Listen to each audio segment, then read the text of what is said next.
महागठबंधन में अब और भी डिप्टी सीएम फेस के नामों का ऐलान हो सकता है, जिसमें मुस्लिम और दलित का नाम शामिल होगा। ये बड़ा ऐलान दोस्तों महागठबंधन के सीएम फेस और राजद नेता तेजस्वी यादव ने किया है। तेजस्वी यादव ने साफ तौर पर यह कहा है कि मुस्लिम और दलित डिप्टी सीएम जरूर होंगे अगर महागठबंधन की सरकार बनती है। महज अब वोटिंग में कुछ ही दिन बाकी हैं और उससे पहले तेजस्वी यादव ने यह बड़ा ऐलान कर दिया है। भाजपा पर दोस्तों वैसे ही काफी ज्यादा दबाव बना हुआ है हिंदू मुस्लिम पॉलिटिक्स को लेकर, और अब तेजस्वी के इस ऐलान से एक बार फिर एनडीए में खलबली मच गई है।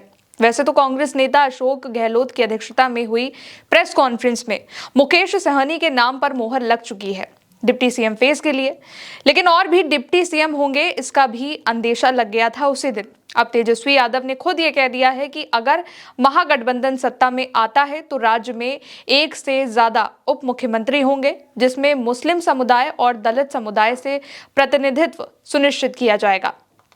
मुकेश सहनी इकलौते उप मुख्यमंत्री नहीं होंगे, ये भी तेजस्वी यादव ने कहा है। उन्होंने कहा है कि विभिन्न समुदायों से अन्य उप मुख्यमंत्री बनेंगे, हम सबको साथ लेकर चलेंगे और हर किसी को उचित प्रतिनिधित्व मिलेगा।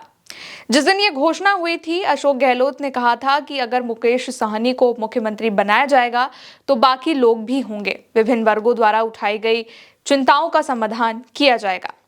ये बात तेजस्वी यादव ने दोस्तों एक इंटरव्यू में कही है। यादव की इससे पहले एक तस्वीर भी तेजस्वी यादव की सामने आई थी। इसमें तेजस्वी यादव 3 लोगों के साथ थे, जिसमें एक मुकेश सहनी थे, एक आईपी गुप्ता थे और एक कौजी साहब थे। इस तस्वीर के बाद ये सवाल उठने लगे थे कि क्या इसी तरह 3 डिप्टी सीएम बनेंगे और क्या 3 से 4 भी हो सकते हैं। अगर ऐसा होगा तो ये पहली बार होगा कि किसी राज्य में 4 डिप्टी सीएम या फिर 3 डिप्टी सीएम फेस का ऐलान हुआ हो। तेजस्वी की यह घोषणा दोस्तों न केवल मुस्लिम वोट बैंक को मजबूत करने की एक रणनीति का हिस्सा है, जिससे एनडीए पगला गया है, क्योंकि कभी भाजपा के नेता ये कह देते हैं कि हमें मुसलमान का वोट नहीं चाहिए, मुसलमान ये हैं, मुसलमान वो हैं। तौबा तौबा, न जाने कितनी बातें भाजपा के नेता अब तक कर चुके हैं, और इससे वैसे भी हर जगह भाजपा की आलोचना हो रही है। और अब मुस्लिम समाज को लेकर तेजस्वी ने यह बड़ा ऐलान कर दिया है। सहनी वैसे भी ईबीसी से आते हैं और दलित को भी उन्होंने डिप्टी सीएम बनाने की बात कर ही दी है। यानी कि कुल मिलाकर आरजेडी ने अल्पसंख्यकों, ओबीसी, ईबीसी और यहां तक कि अगड़ी जातियों को प्रतिनिधित्व दिया हुआ है। एक इंटरव्यू में तेजस्वी ने यह भी कहा है कि जब विपक्ष सामाजिक प्रतिनिधित्व की बात करता है तो भाजपा को परेशानी होती है। हमने कहा कि दलित और मुस्लिम समुदायों से भी उप मुख्यमंत्री होंगे तो भाजपा आईटी सेल हमें ट्रोल करने लगी। ये वही लोग हैं जो कभी उन्हें घुसपैठिया कहते हैं। तेजस्वी का यह बयान मुस्लिम और दलित वोट बैंक को अब एकजुट रखने की कोशिश है, क्योंकि उसके लिए अब आपको आंकड़े समझने होंगे। बिहार में दलित 19.65% के लगभग है और मुस्लिम 17% से ज्यादा है। ये मिलकर 37% आबादी बनते हैं, जो किसी भी गठबंधन के लिए किंग मेकर साबित हो सकते हैं। इसके अलावा आता है यादव, जो कि 14.27% है।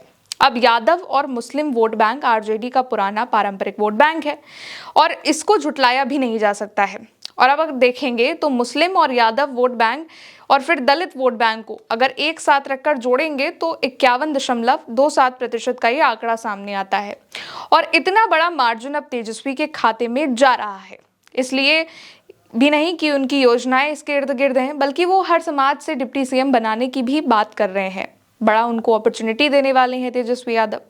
और अगर देखेंगे तो महागठबंधन ने 30 मुस्लिम उम्मीदवारों को टिकट दिए हुए हैं, लगभग 12.35% के बराबर आंकड़ा है, और एनडीए ने केवल 5 मुस्लिम उम्मीदवारों को उतारा है।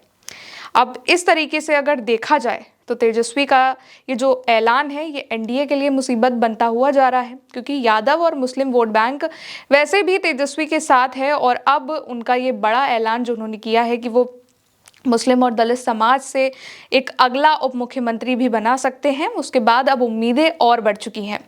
आगे जो भी अपडेट्स होंगे इस खबर को लेकर हम आप तक पहुंचाते रहेंगे। तब तक के लिए आप बने रहिए उल्टा चश्मा यूसी के साथ। मेरा नाम है गौरी। चैनल को सब्सक्राइब कीजिए, वीडियो को लाइक कीजिए। शुक्रिया।